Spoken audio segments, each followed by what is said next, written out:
প্রকল্পের বয়স মাত্র 1 বছর 9 মাস। এই কদিনের সাফল্যে নয়া নজির গড়ল মুখ্যমন্ত্রী মমতা বন্দ্যোপাধ্যায়ের ভবিষ্যৎ ক্রেডিট কার্ড প্রকল্প। তো কোন বিষয়ের কথা বলছি তা দেখে নিন।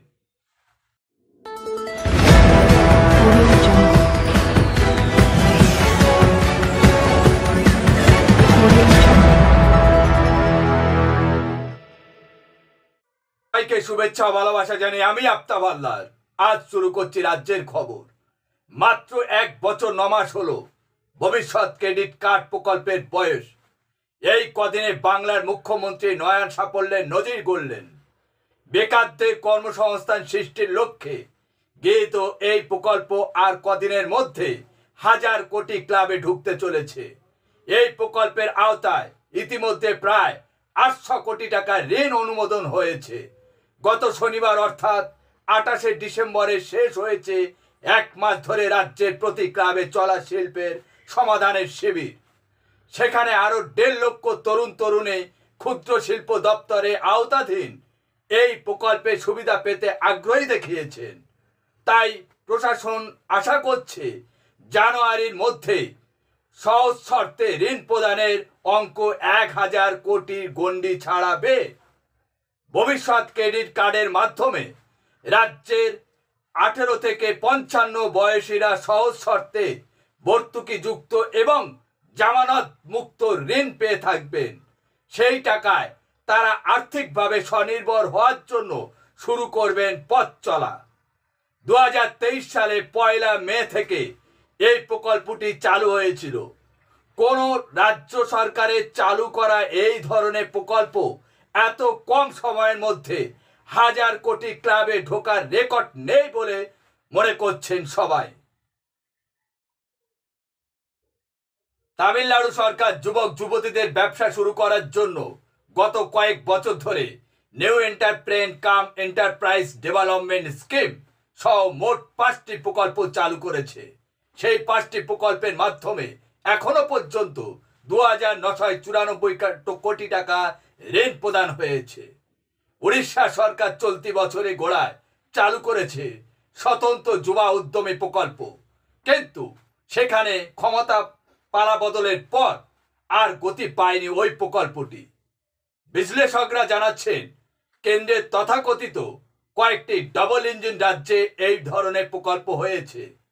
যেমন ধরুন, কেন্দ্রীয় সরকারের প্রধানমন্ত্রী মুদ্রা যোজনার মাধ্যমে 20 লক্ষ টাকা পর্যন্ত ঋণ পাওয়া যায়। সেই জায়গায় বাংলার ভবিষ্যৎ ক্রেডিট কার্ডের ঋণের ঊর্ধ্বসীমা মাত্র 5 লক্ষ হলেও তা পাওয়া যায় কোনো জামানত ছাড়াই, নেই কোনো অপ্রাসঙ্গিক শর্ত। সেই কারণে হবু ব্যবসায়ী বা শিল্পোদ্যোগীরা ভবিষ্যৎ ক্রেডিট কার্ডের উপর আস্থা রেখেছে বলে মনে করছেন ওয়াকিমহল। ডিসেম্বরের 2 তারিখ থেকে 28 তারিখ পর্যন্ত শিল্পের সমাধানে শিবির থেকে যে 1.5 লক্ষ মানুষ ভবিষ্যৎ ক্রেডিট কার্ডের আবেদনপত্র সংগ্রহ করেছিলেন, তার মধ্যে 40,000 আবেদন ইতিমধ্যে জমা পড়ে গিয়েছে। ব্যাংক কর্তৃপক্ষ আবেদনগুলি যাচাইয়ের কাজ শুরু করে দিয়েছে, কারণ 31শে জানুয়ারির মধ্যে ঋণ প্রদান সম্পন্ন করার টার্গেট বেঁধে দেওয়া হয়েছে ব্যাংকগুলিকে। এখনো পর্যন্ত মোট 32,000 আবেদনকারী এই প্রকল্পে সুবিধা পেয়েছেন। ইতিমধ্যে 16টি জেলায় ক্ষুদ্র শিল্পের সিনার্জি শেষ হয়েছে। এই অনুষ্ঠান থেকে 10,000 কোটি টাকার ক্ষুদ্র শিল্পের ক্রেডিট ঋণ প্রদান সম্পূর্ণ হয়েছে বলে প্রশাসন থেকে খবর। এখন প্রশ্ন হচ্ছে, শুধু প্রকল্প ঘোষণা করলেই হয় না, সেই প্রকল্প কিভাবে বাস্তবে রূপায়িত করা যায় সেটাই আগে প্ল্যান করতে হয়। কোন পথে গেলে বা কি রকম প্ল্যান করলে তা বাস্তবে রূপ দেওয়া যেতে পারে তার সঠিক পথটা বেছে নিতে হয়।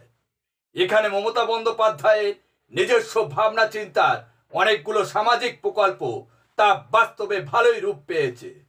এমনকি দেশের মাটি ছাড়িয়ে বিদেশের মাটিতে স্বীকৃতি পেয়েছে। যেমন ধরুন, কন্যাশ্রী, সবুজ সাথী, লক্ষ্মী ভাণ্ডারের মতন এই ধরনের প্রকল্পগুলো ভালোই সাড়া ফেলেছে। এই রাজ্যে কিছু কিছু প্রকল্প কপি করে অন্য রাজ্য চালাচ্ছে, এটা ভালো দিক। প্রত্যেক রাজ্য সরকারের উচিত ভালো প্রকল্পগুলো নিয়ে তারা রাজ্যে বাস্তবায়িত করুক। কারা সমর্থন করলো বা না করলো আমি জানি না, কিন্তু আমি পুরোপুরিভাবে এই বিষয়ে প্রত্যেক রাজ্যকে সমর্থন করি, যাতে আগামী দিনে সমাজের সব শ্রেণী মানুষ ওই সব প্রকল্পের মাধ্যমে যাতে উপকৃত হন। আজ এখানে শেষ করছি। সবাই ভালো থাকবেন, সুস্থ থাকবেন। Tata, bye bye.